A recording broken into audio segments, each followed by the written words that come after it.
Hello hi good evening प्यारे साथियों, कैसे हैं आप सब लोग। आशा करती हूँ आप सब लोग ठीक होंगे और अपनी अपनी तैयारी भी अच्छे से कर रहे होंगे। मैं वंदना वर्मा आप सभी का स्वागत करती हूँ। तो हमारी जो ये क्लास है यूपी टेट के लिए है और यूपी टेट में जो ईवीएस 30 नंबर की पूछी जाती है वो हमारे यहाँ पर क्लास आज से शुरू हो गई है।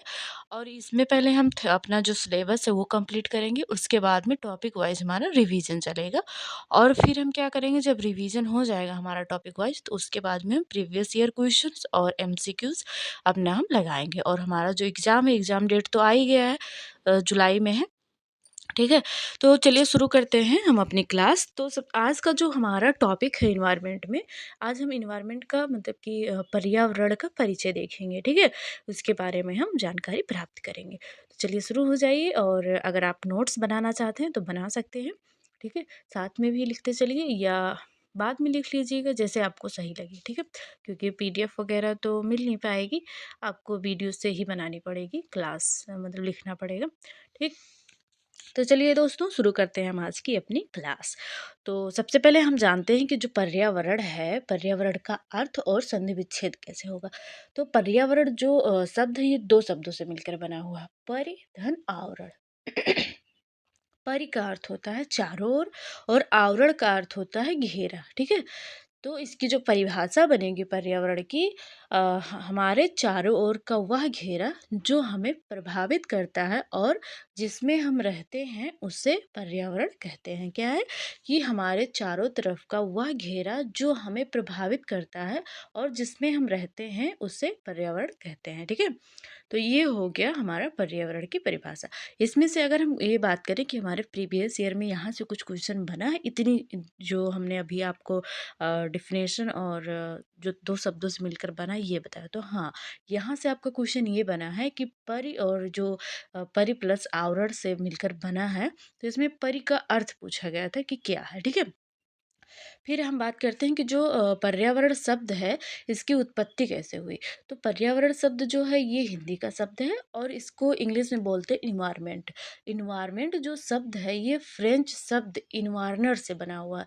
और इन्वायरनर का अर्थ होता है, क्या अर्थ होता है, इन्वायरनर का अर्थ होता है पड़ोस या आसपास। और ये भी क्वेश्चन आपका पूछा गया है कि इन्वायरमेंट की उत्पत्ति किस भाषा के शब्द से हुई है। और वो जो शब्द है स्पेलिंग इसके आप बहुत ध्यान से देखिएगा, क्योंकि यहाँ से भी क्वेश्चन बना हुआ है, मतलब कि स्पेलिंग मिस्टेक करके दी गई थी। उसमें आपको जो सही था वो आपको सही करना था, मतलब करेक्ट जो था वो आपको चूज करना था। तो ये चीज़ें आप ध्यान रखेंगे। अब हम बात करते हैं पर्यावरण के घटक की। तो जो पर्यावरण है ये सजीव और निर्जीव से मिलकर बना होता है, मतलब दो घटकों से मिलकर बना होता है। अगर हम इसके घटक की बात करें तो इसके दो प्रमुख घटक है, एक है प्राकृतिक घटक और एक है मानव निर्मित या कृत्रिम घटक, जिसको हम बोल सकते हैं। प्राकृतिक घटक के अंतर्गत दो चीजें आती हैं, एक आता है जैविक और एक आता है अजैविक, मतलब कि बायोटिक। बायोटिक बोलते हैं अजैविक को और अजैविक को बोलते हैं अबायोटिक, मतलब निर्जीव चीजें, जिन्हें नॉन लिविंग्स भी आप बोल सकते हैं। अगर हम जैविक बायोटिक की बात करें तो इसमें सभी जो जीवित चीज़ें आती हैं वो इसमें हमारे बायोटिक में आती हैं, मतलब जैविक चीज़ों में आती हैं। जैसे हमारे पेड़ पौधे हो गए, जीव जंतु हो गए और मनुष्य अब घटक, मतलब माइक्रो ऑर्गेनिज्म हो गए, ये आपके हैं जैविक घटक। ठीक है, अब इसमें अजैविक घटक की अगर हम बात करें तो इसमें प्राकृतिक की जो निर्जीव चीज़ें होती, मतलब कि नॉन लिविंग जो चीज़ें होती जिसमें जान नहीं होती, वो आ जाएंगी आपके अबायोटिक में। जैसे आपका हो गया मिट्टी हो गई, सूर्य का प्रकाश हो गया, तापमान हो गया। क्या क्या हो गया, मिट्टी, सूर्य का प्रकाश, तापमान, जल, हवा और और हम क्या बात कर सकते हैं, मतलब जितनी भी मानव निर्मित है और वो सॉरी प्राकृतिक है और जिसमें जान नहीं है, पर्वत पहाड़, ये सारे किस में आ जाएंगे, हमारे अजैविक में आ जाएंगे। तो ये हो गए हमारे प्राकृतिक घटक, जिनको दो भागों में बांटा गया, जैविक और अजैविक। ठीक है, और यहाँ से कैसे क्वेश्चन बना है, तो यहाँ से भी आपका क्वेश्चन बना है। क्वेश्चन था, अगर आपने कल वाली वीडियो देखी होगी जिसमें हमने प्रीवियस ईयर का एक सेट उठाया था हिंदी और ईवीएस के लिए, क्योंकि जो हमारी क्लासेस चलेंगी वो रहेंगी दो सब्जेक्ट की होंगी यूपी टेट के लिए, एक होगी ईवीएस की और एक होगी हिंदी की। तो मैंने आपको क्वेश्चन दिखाने के लिए कि हमारा जो क्वेश्चन वो किस प्रकार बनता है और किन किन टॉपिकों से बनता है, वो चीज़ें दिखाने के लिए कल मैंने एक प्रैक्टिस सेट आपके लिए डाला था। अगर आपने वो देखा होगा तो इसमें ये क्वेश्चन पूछा गया था कि निम्नलिखित में से कौन सा अजैविक घटक नहीं है, मतलब निर्जीव नहीं है।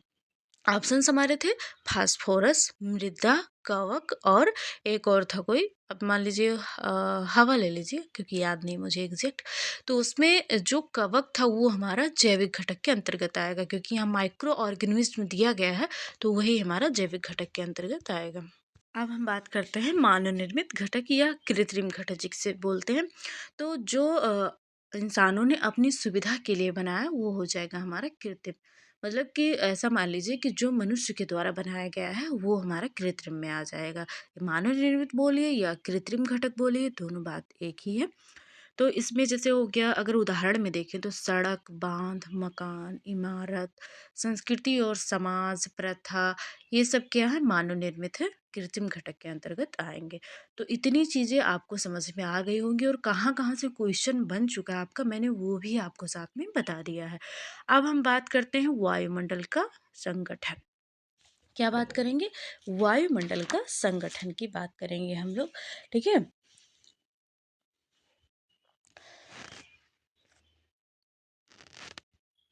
वायुमंडल के संगठन की बात करने से पहले हम ये जान लेते हैं कि पर्यावरण के जो तत्व हैं, मतलब पर्यावरण जिन तत्वों से मिलकर बना है वो कौन कौन से हैं। तो है वायुमंडल, स्थल मंडल, जल मंडल और जैव मंडल। पर्यावरण जो है, मतलब कि पर्यावरण के जो तत्व हैं वो चार हैं। कौन कौन से इसमें शामिल नहीं किया गया, छूट गया है, तो आप लोग ध्यान से सुन लीजिए। पर्यावरण के चार तत्व हैं, मतलब एलिमेंट्स ऑफ ईवीएस। तो है चार तत्व हैं जिन्हें हम जीवन का स्तंभ भी बोल सकते हैं। तो कौन कौन से हैं? वायुमंडल, जलमंडल, स्थल मंडल और जैव मंडल। तो ये हमारे चारों तत्व हो गए। अब इसमें से हम अगर वायुमंडल की बात करें, जो पहला तत्व है, तो इसके संगठन की हम बात करते हैं। मतलब कि जो वायुमंडल है वो किन किन चीज़ों से मिलकर बना हुआ है। तो थोड़ा सा वायुमंडल के बारे में जान के फिर हम संगठन की बात करेंगे। तो वायुमंडल में सजीवों का जो सजीवों का जीवन है वो संभव होता है। वायु जो है ये क्या है, विभिन्न गैसों का मिश्रण है। मतलब वायु में बहुत तरीकों की गैस पाई जाती हैं। वायुमंडल का अगर निर्माण की हम बात करें तो जलवाष्प, गैस और धूल के कण से ये बना होता है। और जो वायुमंडल है वो भाई ऐसा क्यों है कि वो हमारे पृथ्वी के चारों ओर है, मतलब कि चारों ओर घूमता रहता है। तो ऐसा इसलिए है क्योंकि जो गुरुत्वाकर्षण है ये वायुमंडल को अपने साथ बांधे रहता है। पृथ्वी का जो हमारा गुरुत्वाकर्षण है ये क्या करता है, वायुमंडल को अपने साथ बांधे रखता है। इसीलिए वायुमंडल क्या है, हमारे चारों तरफ है, ठीक है। अब हम इसके संगठन की बात कर लेते हैं। तो संगठन क्या है कि वायुमंडल जो है, मैंने अभी आपको बताया कि विभिन्न गैसों, जलवाष्प और धूल के कणों का मिश्रण है वायुमंडल। इसमें जो मौजूद गैसें हैं, यहाँ से भी क्वेश्चन आपका पूछा गया है। तो मौजूद जो गैसें हैं, कितनी प्रतिशत कौन सी गैस है उसको हम ध्यान से पढ़ेंगे, क्वेश्चन बना हुआ है। तो अगर ये पूछा जाए कि वायुमंडल में सर्वाधिक मात्रा में कौन सी गैस पाई जाती है, तो वो है नाइट्रोजन। नाइट्रोजन लगभग 78% हमारे एटमॉस्फेयर में पाई जाती है। अब हम बात करते हैं ऑक्सीजन की। दूसरे नंबर पर सबसे ज़्यादा पाई जाने वाली गैस है, 21% पाई जाती है। इसे हम प्राणवायु भी कहते हैं, ठीक है। जो ऑक्सीजन है ये वायुमंडल में कितने प्रतिशत पाई जाती है, तो लगभग 21% पाई जाती है और इसे प्राणवायु भी कहा जाता है। क्योंकि प्राणवायु क्यों कहा जाता है, क्योंकि यह सांस के लिए आवश्यक है। तो हमने दो गैसें जानी, सबसे ज़्यादा कौन सी गैस पाई जाती है, नाइट्रोजन, उसके बाद में ऑक्सीजन, फिर तीसरे नंबर पर ऑर्गन। ऑर्गन जो है ये पाई जाती है 0.9 और 3%, 0.93% जो है ये वायुमंडल में ऑर्गन पाई जाती है। और ऑर्गन जो है एक अक्रिय गैस है। कौन सी गैस है, अक्रिय गैस। आपसे पूछा जा सकता है कि वायुमंडल में पाई जाने वाली अक्रिय गैस कौन सी है, तो वो ऑर्गन है। कितने परसेंट पाई जाती है, तो 0.93% वायुमंडल में ये पाई जाती है। तीसरे नंबर पर सबसे ज़्यादा पाई जाने वाली गैस है। चौथे नंबर पर आता है हमारा कार्बन डाइऑक्साइड। तो जो कार्बन डाइऑक्साइड है ये क्या है कि पृथ्वी ये कितने प्रतिशत है हमारे, तो 0.03% जो है ये कार्बन डाइऑक्साइड हमारे वायुमंडल एटमॉस्फेयर में पाई जाती है। अब ये जो कार्बन डाइऑक्साइड है ये क्या करती है, ये पृथ्वी के तापमान को बनाए रखने में सहायक होती है, जिससे हम क्या कहते हैं, ग्रीन हाउस प्रभाव भी कहते हैं। तो ये और अन्य गैस कौन सी है, अन्य गैस में हमारे नियॉन आ जाएंगी, हीलियम और अन्य सूक्ष्म गैसें भी शामिल है। अन्य गैसों में कितने परसेंट, तो 0.0018% जो ये अन्य गैसें पाई जाती हैं। तो ये नियॉन है जो इतनी पाई जाती है, कितनी, 0.0018% जो है ये नियॉन गैस पाई जाती है हमारे एटमॉस्फेयर में। तो ये जो एटमॉस्फेयर मतलब वायुमंडल में जो पाई जाने वाली गैस है उनकी जो मात्रा है, इसे हमने देख लिया और यहाँ से क्वेश्चन आपका बना हुआ है। ठीक है, तो ये चीज़ें आप ध्यान रखेंगे। दोबारा एक बार मैं आपको बता दे रही हूँ, सर्वाधिक कौन सी गैस पाई जाती है, नाइट्रोजन, उसके बाद में ऑक्सीजन, फिर उसके बाद में ऑर्गन और फिर कार्बन डाइऑक्साइड चौथे नंबर पर सबसे ज़्यादा पाई जाने वाली गैस है, और अन्य गैस भी इसमें पाई जाती हैं। ठीक है, अब वायुमंडल की जो परतें हैं उसके बारे में जान लेते हैं। तो लेयर ऑफ द एटमॉस्फेयर, ठीक है। तो कितनी परतें वायुमंडल की हैं, तो 5 परतें पाई जाती हैं। वायुमंडल में कितनी परतें पाई जाती हैं, 5 परतें पाई जाती हैं। कौन कौन सी, क्षोभ मंडल, समताप मंडल, मध्य मंडल, बाह्य मंडल या आयन मंडल, और कौन सा, बहिर्मंडल। और इसका इंग्लिश में इसको याद रखिएगा, क्योंकि आपको कभी कभी क्या करता है कि हिंदी में ना देकर इंग्लिश में नाम दे दिया जाता है, तो हिंदी और इंग्लिश दोनों इसको यहाँ से आप याद रखेंगे। जैसे जो क्षोभ मंडल, इसको ट्रोपोस्फेयर बोलते हैं। क्षोभ मंडल को क्या बोलते हैं, ट्रोपोस्फेयर। जो ट्रोपोस्फेयर है मतलब क्षोभ मंडल है, यह सबसे निचली परत है। मतलब वायुमंडल की जो सबसे निचली परत है वो कौन सी है, क्षोभ मंडल है। कौन सी, क्षोभ मंडल है। उसके बाद में कौन सी आएगी हमारी, ये सतह से लगभग 13 से 18 किलोमीटर तक है। मौसम की सभी घटनाएं, ये क्वेश्चन पूछा गया है, ये भी पूछा गया है कि सबसे निचली परत कौन सी है, और ये भी पूछा गया है कि मौसम की सभी घटनाएं किस परत में होती हैं, तो क्षोभमंडल में होती है। जैसे मौसम की सभी घटनाएं जैसे बादल, वर्षा, तूफान, ये सब कहाँ पर घटित होती है, तो क्षोभ मंडल में होती है, इसी परत में होती हैं। ऊपर जाने पर तापमान घटता है, जब क्षोभ मंडल से आप ऊपर जाएंगे तो क्या होगा, तापमान घटेगा। उसके बाद में आता है समताप मंडल, जिसे हम स्ट्रेटोस्फेयर बोलते हैं। क्या बोलते हैं, स्ट्रेटोस्फेयर बोलते हैं। यह 50 किलोमीटर की ऊंचाई तक फैला होता है, मतलब कि 18 तक तो ये है क्षोभ मंडल, 18 से लेकर 50 तक क्या है, हमारा समताप मंडल है, जिसे हम स्ट्रेटोस्फेयर बोलते हैं।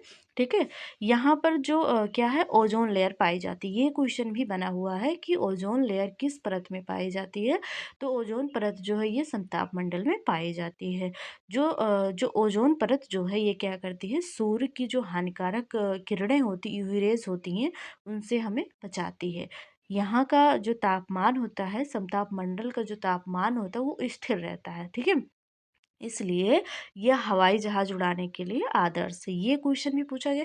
यहाँ से क्या क्या पूछा गया, एक हवाई जहाज वाला पूछा गया कि किस मतलब कि किस परत में वायुमंडल उड़ाना, वायुमंडल कौन सा परत है जो वायुयान के लिए आदर्श है, और किस परत में ओजोन लेयर पाई जाती है, ओजोन लेयर क्या करती है, मतलब क्या काम क्या करती है, ये सारी चीज़ें यहाँ से पूछा गया है। तो साथ ही साथ में मैं आपको ये भी बताते चल रही हूँ कि क्वेश्चन आपका कहाँ से बना है और कैसे बना हुआ है, ध्यान रखेंगे इन चीज़ों को। इसके बाद में आता है हमारा मध्यमंडल।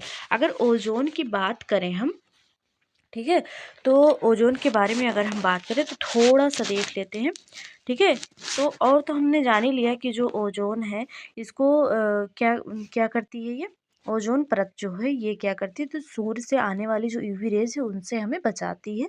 तो अगर अगर क्या हो कि अगर जो सूर्य से आने वाली किरणें अगर डायरेक्ट पृथ्वी पर आ जाएं तो क्या होगा, तो इनसे क्या होता है कि पृथ्वी पर आती हैं। अब इन किरणों से होता क्या है, तो स्किन कैंसर होता है, मोतियाबिंद हो सकता है, ये सारी भयंकर जो बीमारी है ये हो सकती हैं। और जो ओजोन परत है इसे हम क्या बोलते हैं, पृथ्वी का सुरक्षा कवच भी कहते हैं।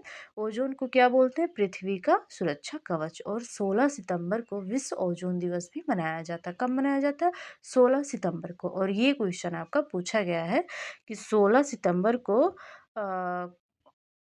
क्या मनाया जाता है, या ओजोन दिवस कब मनाते हैं, तो 16 सितंबर को मनाते हैं। ठीक है, अब हम बात करते हैं मध्यमंडल की। तो अभी हमने देखा कि जो समताप मंडल है ये 18 से 50 किलोमीटर तक पाई जाती है। आता है हमारा मध्यमंडल, जिसे हम बोलते हैं मीसोस्फीयर। तो ये 50 से 80 किलोमीटर तक जो है ये फैला हुआ है, और अंतरिक्ष से जो उल्का पिंड आती है, ठीक है, इसी परत में जलकर क्या हो जाती है, खत्म हो जाती है। यह वायुमंडल की सबसे ठंडी परत है। ये क्वेश्चन पूछा गया यहाँ से कि उल्का पिंड कहाँ पर जल जाते हैं, तो मध्यमंडल में मध्यमंडल में मतलब मीसोस्फीयर में जो उल्का पिंड होते हैं ये जलकर खत्म हो जाते हैं। ये सबसे ठंडी परत है। ठीक है, कौन सी सबसे ठंडी परत है, तो मध्यमंडल जो ये सबसे ठंडी परत है। अब हम बात कर लेते हैं बाह्यमंडल की। तो जो बाह्यमंडल है इसको हम क्या बोलते हैं, आयन मंडल भी बोलते हैं, थर्मोस्फेयर या आयनोस्फेयर, ये दोनों आ सकता है आपका। बाह्यमंडल, बाह्य वायुमंडल या आयन मंडल इसको बोलते हैं। अब ये क्वेश्चन पूछा जा सकता है कि आयन मंडल को और किस नाम से जानते हैं, तो वायुमंडल के नाम से जानते हैं। अब इसकी ऊंचाई 80 से ये 400 किलोमीटर तक फैला होता है। जो हमारा वायुमंडल या आयन मंडल है, आयनोस्फेयर, कितना है ये, तो 80 से 400 किलोमीटर तक ये फैला हुआ है। ठीक है। अब हम बात करते हैं कि यहाँ ऊंचाई के साथ तापमान बहुत तेजी से बढ़ता है। ये ध्यान रखेंगे कि क्या होता है कि जब हम आयनोस्फीयर में जाते हैं तो ऊंचाई के साथ जो है यहाँ पर क्या होता है, ऊंचाई के साथ तापमान जो है यहाँ बढ़ता है। अब जब हम क्षोभ मंडल से ऊपर जा रहे तो तापमान घट रहा था, और आयनोस्फीयर में क्या हो रहा है कि तापमान बढ़ रहा है। देखिए यहाँ तापमान घट रहा था क्षोभ मंडल में, और आयनोस्फीयर में बढ़ रहा है। ठीक है। फिर रेडियो तरंगे इसी परत से परावर्तित होकर वापस पृथ्वी पर आती हैं, जिससे संचार संभव हो पाता है। यहाँ से क्वेश्चन क्या बना है, तो ये रेडियो तरंग वाला क्वेश्चन बना हुआ है कि रेडियो तरंगे कहाँ से किस परत से परावर्तित होकर पृथ्वी पर आती हैं, तो आयनोस्फेयर से, मतलब कि आयन मंडल से परावर्तित होकर कहाँ पृथ्वी पर आती हैं, जिससे संचार संभव हो पाता है। तो ये हमारा हो गया आयनोस्फेयर या आयन मंडल, जिसे हम बाह्यमंडल भी बोलते हैं। पांचवा हमारा जो ये बहिर्मंडल है, तो यहाँ पर क्या होता है, इसको हम बोलते हैं इक्सोस्फेयर। क्या बोलते हैं, इक्सोस्फेयर बोलते हैं। यह वायुमंडल के सबसे ऊपरी और पतली परत है। यहाँ वायु का घनत्व बहुत कम होता है, और गैस से जैसे हीलियम और हाइड्रोजन जो है अंतरिक्ष में तैरती रहती हैं। तो ये तो हमारा हो गया, क्या हो गया, एक्सोस्फीयर के बारे में भी हमने देख लिया कि कौन सी गैस यहाँ पर होती है, तो हीलियम और हाइड्रोजन यहाँ पर तैरती रहती है। तो आज का जो हमारा टॉपिक है इतना ही रहेगा। अब यहीं पर अगर हम लाइव ले रहे होते तो इतने में ही आपका 1 घंटा लग जाता। ठीक है। अगर यही क्लास आपकी लाइव होती तो 1 घंटा आराम से लग जाता, क्योंकि उसमें कमेंट भी आपके पढ़ने होते, आपको जो आपके क्वेश्चंस होते वो भी आपको बताने होते, थोड़ी सी बात भी आपसे करनी होती, कोई भी टॉपिक अगर कोई उठाता। लेकिन देखिए ये है हमारा रिकॉर्डेड है, और इसमें ये केवल 15 से 14 कितने मिनट हो गए यहाँ पे। तो अगर मैं बात करूँ तो अभी 18 मिनट की ये वीडियो बन चुकी है। तो मैं आशा करती हूँ कि आपको वीडियो पसंद आएगी, और इस वीडियो में ऐसा कुछ भी नहीं शामिल है जो आपके सिलेबस से बाहर हो, मतलब कि जो क्या हो कि ऐसा हो जो आपके आपके काम का ना हो, और वो चीज़ें इसमें शामिल हो, ऐसा कुछ नहीं है। जो भी है जितना भी है आप सभी के लिए सफिशियंट है उतना। और आप लोग अच्छे से पढ़िएगा। अगर वीडियो अच्छी लगे तो लाइक कर दीजिएगा, शेयर भी कर लीजिएगा, और चैनल पर पहली बार आए तो चैनल को सब्सक्राइब कर लीजिएगा। और वीडियो बनाने में बहुत मेहनत लगती है भाई, क्योंकि एक वीडियो बनाने में ये मान लीजिए कि 4 से 5 घंटे आराम से लग जाते हैं, क्योंकि पहले टाइप करना होता है। ठीक है। इतना बड़ा तो हमारा चैनल है नहीं कि भाई मैं टाइपिस्ट रख लूँ।